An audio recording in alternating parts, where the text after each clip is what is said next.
কথা হলো যে তুমি যে চান্স পাইলে না, এটা দোষ কার আসলে? টিচারের, প্ল্যাটফর্মের ভাইয়ার, কোচিং সেন্টারের, তোমার বাপ মায়ের, ভাগ্যের, কোটা সিস্টেমের? Logical answer. তুমি যদি পেইন থেকে মুক্ত হইতে চাও, দোষটা কার ঘাড়ে দিবা? যদি ইনস্ট্যান্ট রিলিফ চাও, দোষটা দিবা মানুষের ঘাড়ে, যে এই প্ল্যাটফর্মে টিচার, এই যে কোটা সিস্টেম, আমি চান্স পাইনি এই জন্য। এটা ইনস্ট্যান্ট রিলিফ দিবে, but deep down inside you know এটা প্রপার রিজন না। তুমি যে চান্স পাও নাই, এটা সবচেয়ে বড় দোষ কার? Your self.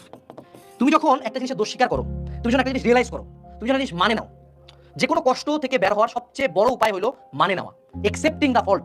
একসেপ্ট করা যে চান্স পাই নাই, একসেপ্ট করা আমি চান্স পাইনি কারণ আমি আমার বেস্টটা দিই নাই। এবং এই একসেপ্টেন্স থেকে নতুন একটা জিনিস শুরু হয়, সেটা হলো রিপেন্টেন্স। রিপেন্টেন্স থেকে কি শুরু হয়? রিভাইভাল, যে না আমি জানি আমার দোষ হয়েছে, আমি জানি আমার ভুল হয়েছে, বাট আমি এখন জিনিসটাকে ঠিক করতে চাই, আমি এখন জিনিসটাকে ফিক্স করতে চাই। তো তুমি আজকে যদি সময় পাও, make a list, make a list. কিসের লিস্ট করো বলো তো? Of your faults. কি কি ভুল করছো তুমি, কি কি ভুলের কারণে তোমার মনে হয় তোমার মেডিকেলে চান্স হলো না, এবং সবগুলা লিস্ট বানায় টেবিলের সামনে আটায় দাও। তোমার যে খারাপ লাগা, অপমান, এটার কারণে তুমি চাইলে হাতে চুরি বসে পড়ে সুন্দর মতো রুমের মধ্যে সাবধানের মতো বিছানার মধ্যে ধাপ দিয়ে যায়, মেডিকেল হয় না, ইউ ক্যান ডু দিস।